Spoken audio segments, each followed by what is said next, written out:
Guerrilheiros dissidentes das forças revolucionárias realizaram ataques na fronteira da Colômbia com a Venezuela, resultando na morte de mais de 100 pessoas.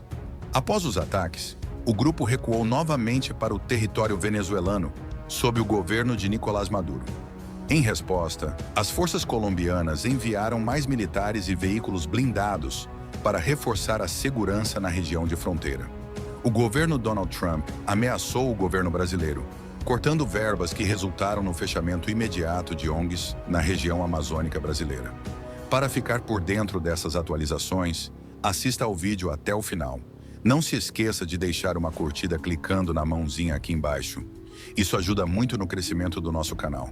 Seja bem-vindo e inscreva-se no canal, caso ainda não seja inscrito. O crédito tá aqui na descrição, tá, pessoal? A crise humanitária e os conflitos armados na fronteira entre a Colômbia e a Venezuela estão escalando de maneira alarmante, expondo uma complexa teia de violência, interesses políticos e deslocamentos em massa.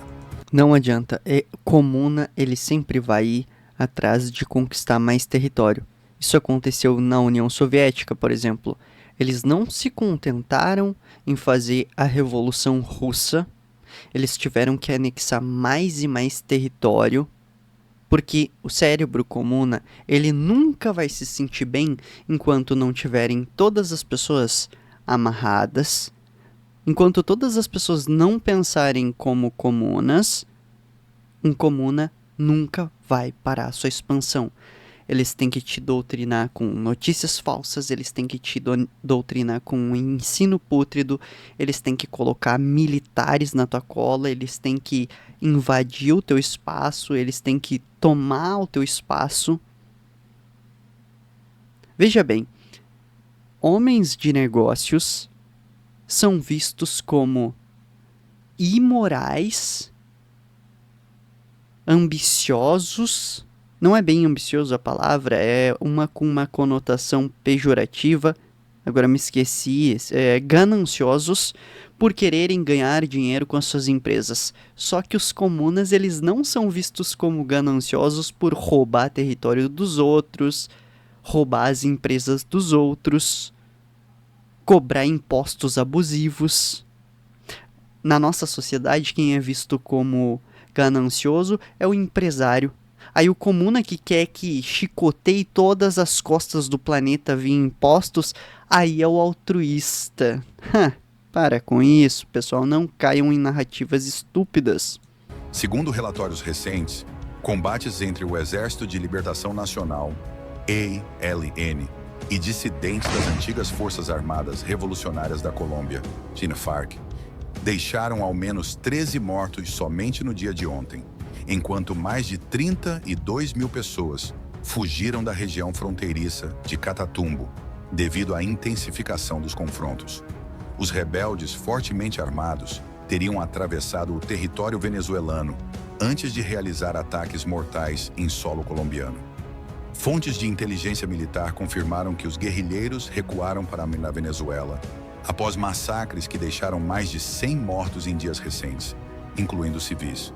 A ausência de ações militares do governo venezuelano para capturar esses grupos reforça as acusações de apoio direto do regime do ditador Nicolás Maduro.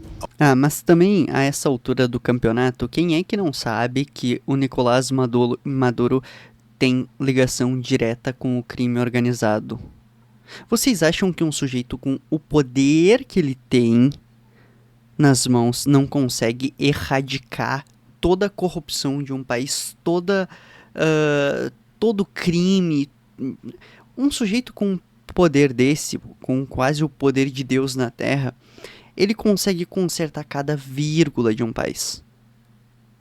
Eu já falei sobre isso. Por que há fome em países comunas? Se do ponto de vista humanitário é muito bom que seja erradicada a fome, do ponto de vista político não é, porque a pessoa encheu a barriga, agora ela vai começar a questionar o governo. Esse sujeito, o Maduro, ele não é burro, ele poderia dar a vida perfeita para os venezuelanos, poderia erradicar o crime, a corrupção, tudo isso, só que não faz, porque não quer, porque é aliado, sim, de criminoso, quer que as pessoas permaneçam burras e com fome. Porque se ele quisesse resolver tudo isso, ele resolveria. Tem como resolver, entendeu? Aos guerrilheiros. O ditador tem sido acusado de permitir que o ELN opere em seu território, usando-os como uma ferramenta de controle da região mineradora e da fronteira, onde se concentram grandes cultivos de cocaína. Essa colaboração não é uma novidade, mas os recentes ataques lançaram luz sobre a relação entre o regime venezuelano e os grupos rebeldes.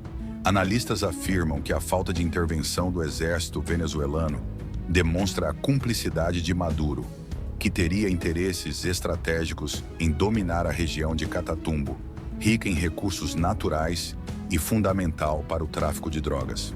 O presidente colombiano, Gustavo Petro, questionou publicamente como um grupo de mais de 80 homens armados conseguiu atravessar territórios sem ser detectado, apontando para uma possível orquestração ou permissividade por parte do regime venezuelano. Em resposta, altos funcionários do governo venezuelano acusaram Petro de traição às suas origens de esquerda, em um jogo de acusações que reflete a deterioração das relações bilaterais. Enquanto isso, a crise humanitária cresce exponencialmente. Mais de 36 mil pessoas foram deslocadas, muitas buscando refúgio em regiões vizinhas da Colômbia. Agora que esses comunas estão começando a perceber que é tudo um grande ninho de jacaré em que um vai comer o outro, nossa, nunca que eu tinha percebido que o Mao Tse Tung matou todos os outros líderes de partidos comunas. Nossa, eu não sabia que Lenin, que Stalin eliminaram sistematicamente outros grupos políticos de extrema esquerda. Oh! Estou espantado! Que coisa ridícula! Todos sujeitos de extrema esquerda sabem que, uma vez que se chega ao poder, deve-se eliminar outros focos de extrema esquerda, porque senão eles te derrubam. Uma força política é um negócio imparável. Aliás, por que liberal, libertário nunca consegue vencer comuna? Porque eles são apolíticos e não se vence uma força política sendo apolítico. Extremistas de esquerda brigar, isso é a coisa mais normal do planeta Terra. Porque o Petro traiu as origens, porque o Maduro traiu as origens. Claro, são todos crocodilos. Se pudessem, amarravam as mãos uns dos outros e jogavam pros jacarés comer. Quem é que não sabe disso? Quem é que não leu Lenin, Stalin? Quem é que não sabe o que o Mao Tse Tung fez? Tão de sacanagem comigo? Ou cruzando para Sam Venezuela, em uma ironia cruel, considerando a situação precária do país. Organizações de direitos humanos alertam para a necessidade urgente de intervenção internacional e medidas que contenham a violência. Paralelamente, os Estados Unidos mantêm uma postura firme em relação à situação na América Latina.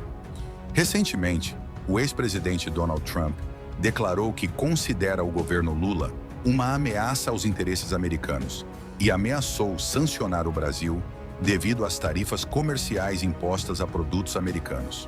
Essas sanções poderiam incluir cortes na ajuda humanitária e nas contribuições para missões de paz internacionais. Pessoal, isso é uma característica que em todo o governo Lula 1 e 2 foi presente. Inclusive, o nosso atraso tecnológico está justamente nesta porcaria deste modelo de vamos fomentar o mercado nacional e rejeitar o internacional, e acaba que a gente fica isolado, sem acesso a novas tecnologias, sem acesso a imitar o que os outros estão fazendo, e a gente fica para trás. É melhor que o nosso povo compre tecnologia para viver em abundância do que ele ficar se prendendo a indústria nacional que não vai conseguir desenvolver nada. Por hora, a gente está extremamente atrasado e ainda fica brigando com os outros. O que afetaria diretamente a presença de ONGs e o acolhimento de refugiados venezuelanos em território brasileiro.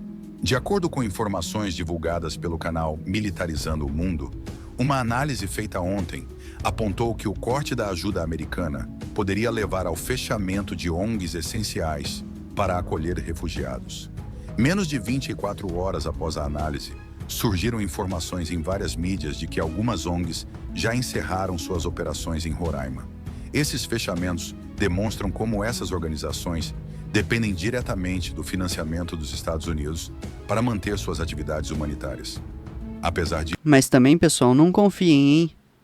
Lembra de quando apareceu que o governo americano, via Joe Biden, tinha doado dinheiro para a ONG do Felipe Neto? Para combate à desinformação. Não dá para confiar muito, não. Às vezes não. Democrata americano, meu Deus. Tipo, joga fora. Deu errado aquele partido. Disso, o governo brasileiro afirmou que assumirá integralmente os custos das operações humanitárias, mantendo abertas as instalações para acolher venezuelanos que fogem do regime de terror de Maduro. De acordo com o site G1, o Brasil está comprometido em financiar essas iniciativas com recursos próprios, reafirmando o compromisso humanitário do país. A situação na fronteira entre a Colômbia e a Venezuela é um lembrete das complexidades e desafios enfrentados pela região. Além das questões de soberania e segurança, a crise destaca a necessidade de ação conjunta entre as nações para enfrentar as ameaças de grupos armados e oferecer suporte às vítimas de um conflito que parece longe de ser resolvido. Cada dia que passa, o tic-tac do relógio anuncia mais a queda do Maduro. Ele vai ser jambrolhado em algum momento, isso não há dúvida. Até os aliados históricos extremistas de esquerda, agora ele conseguiu irritar. Então é só questão do tic-tac. E aí, adeus, Maduro. Sabe-se lá também se não vem alguém pior para dar sucessão ao Maduro na Venezuela.